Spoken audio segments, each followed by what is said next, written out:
At this time, it's time for the main event, and the Greater Stockton Chamber of Commerce takes great pleasure in introducing the Mayor of Stockton, His Honor, Anthony Silva.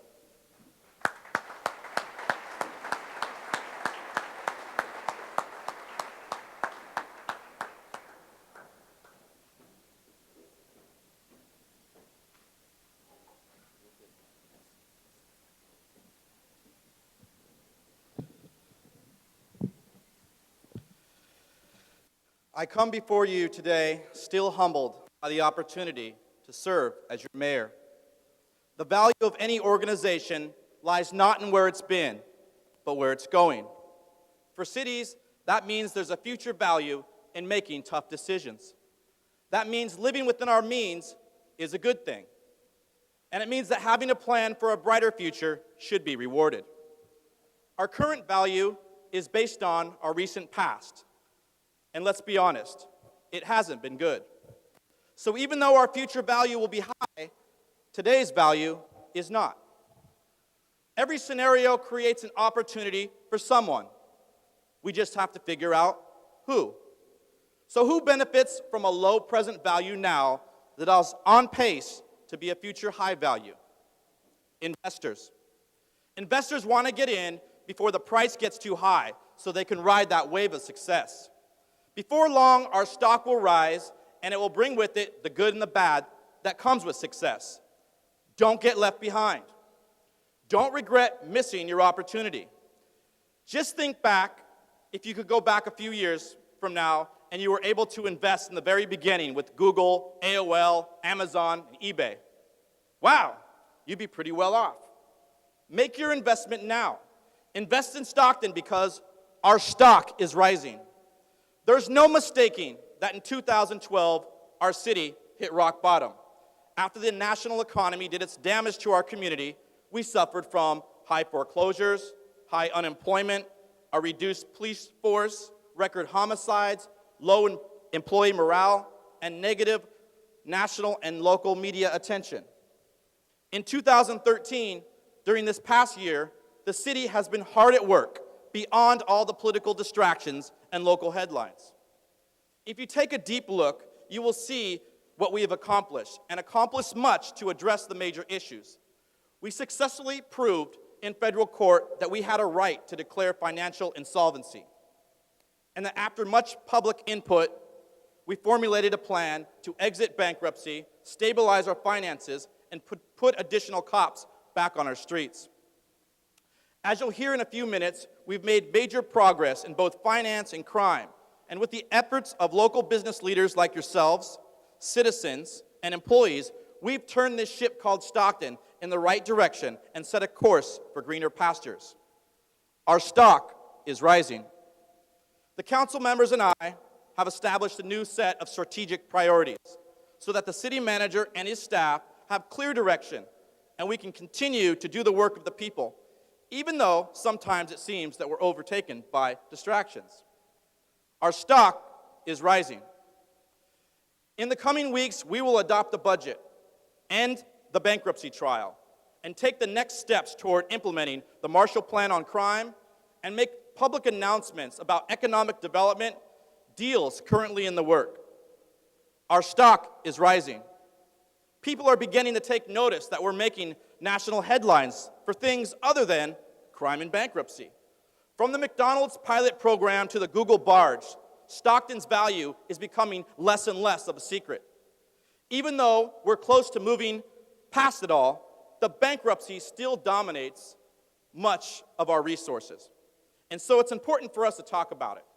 But rather than just hearing it from me, it gives me great pleasure and honor to introduce to you a calm and intelligent young leader in our community who has instantly given City Hall a much-needed facelift. I was proud to nominate him for the position, and the City Council unanimously hired him 7-0. Ladies and gentlemen, please welcome our new City Manager, Kurt Wilson.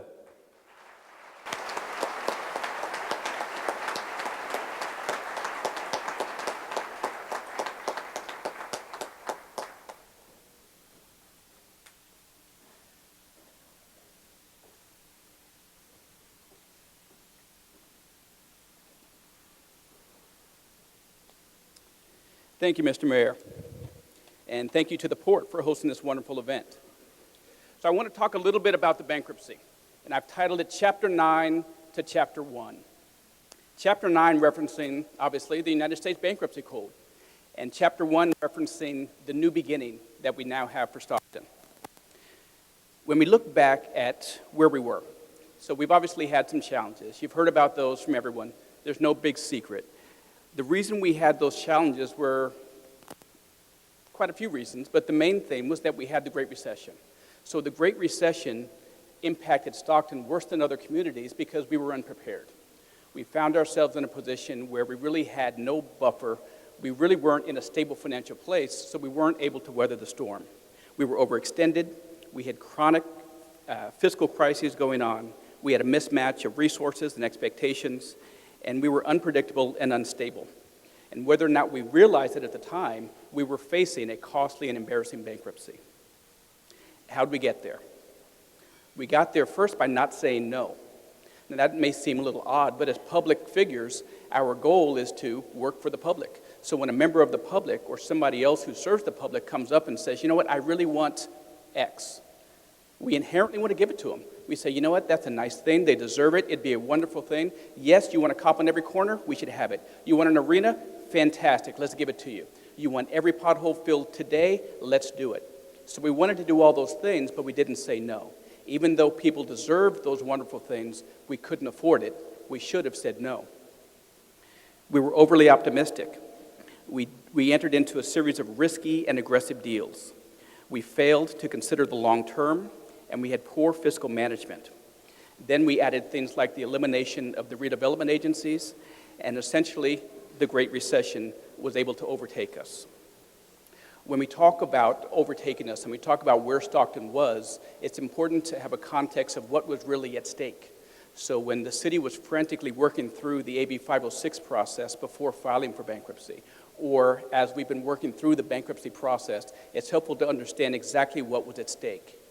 We had the police station, the main police facility, which was in danger of going to a creditor.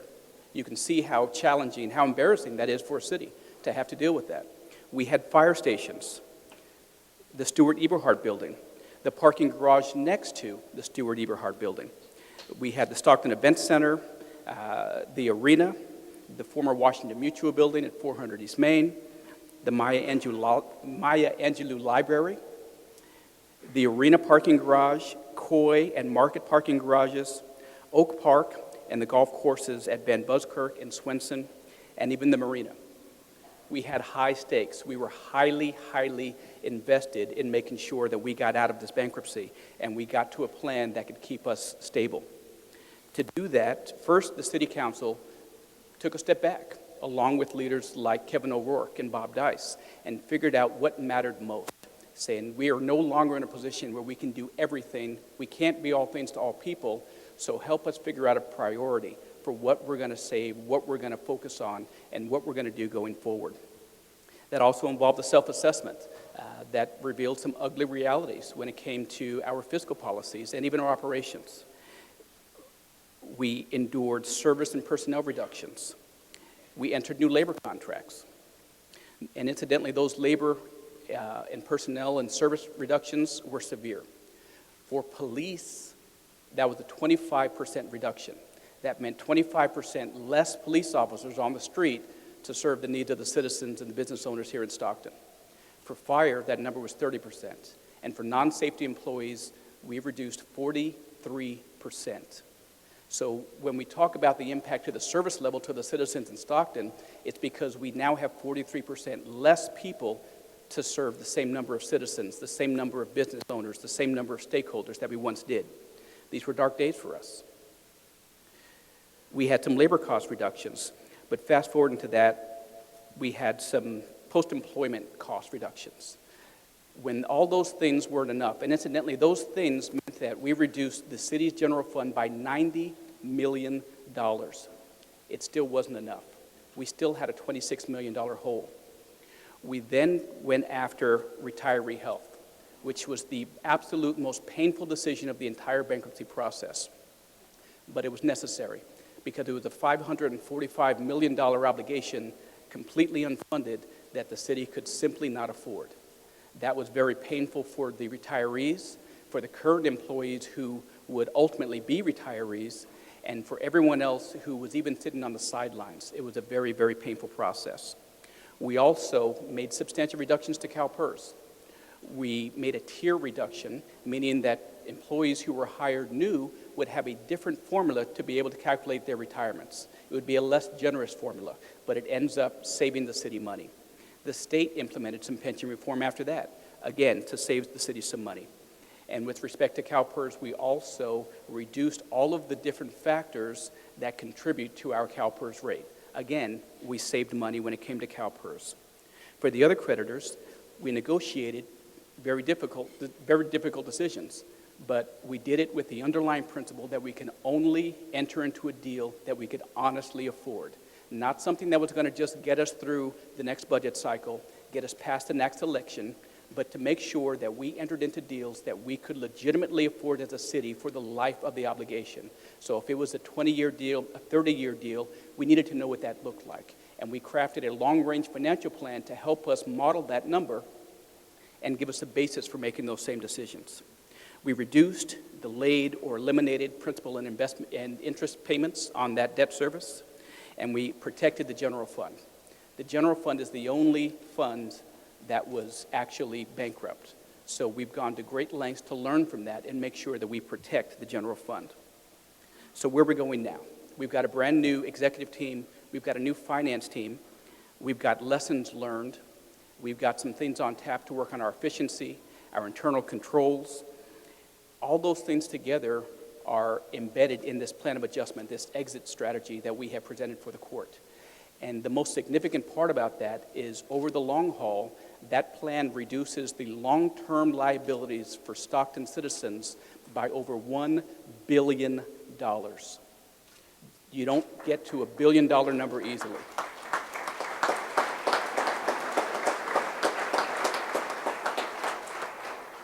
Getting to that number took a lot of pain and a lot of sacrifice from a lot of people who are here in this room. So you know what it took to get there. So we're proud that we got there, but we have to recognize to never go back. So what's going to play out in the near term here in Stockton is we're starting to see the first steps toward recovery. And now that we've got a better handle on things, you'll start to see a few things. I released a budget this week, and you'll see in there it's got a small fund balance. And there's going to be a real push for people saying, hey, you've got money, quick, let's go spend it. Hey, I want to get back to where we were before the cuts. I want to be at the same place I was a few years ago because that's when it was a good time. And if the goal of the city is to get back to where we were several years ago, then absolutely that's the way to go. We should take that money and put it right there.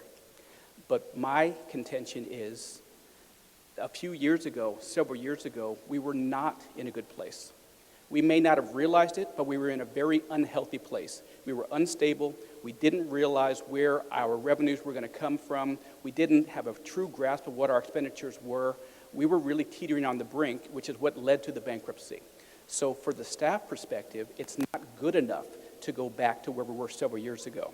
So as difficult as it is, there's going to be a lot of pushback. And while the staff is going to be saying, hey, we don't think we should rush today to restore each one of those cuts that have happened, it's not because we think, oh, people don't deserve it.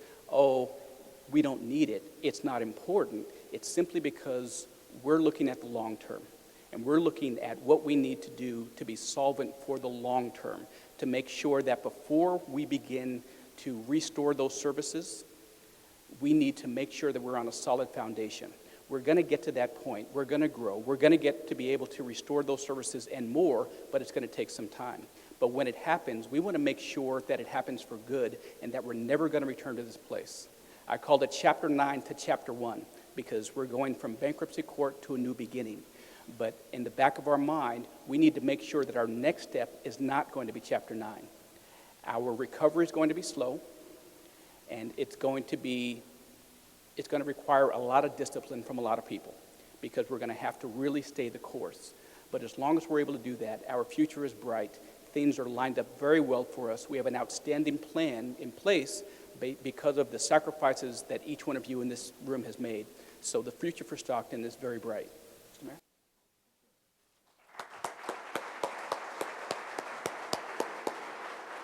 What do you guys think about new city manager?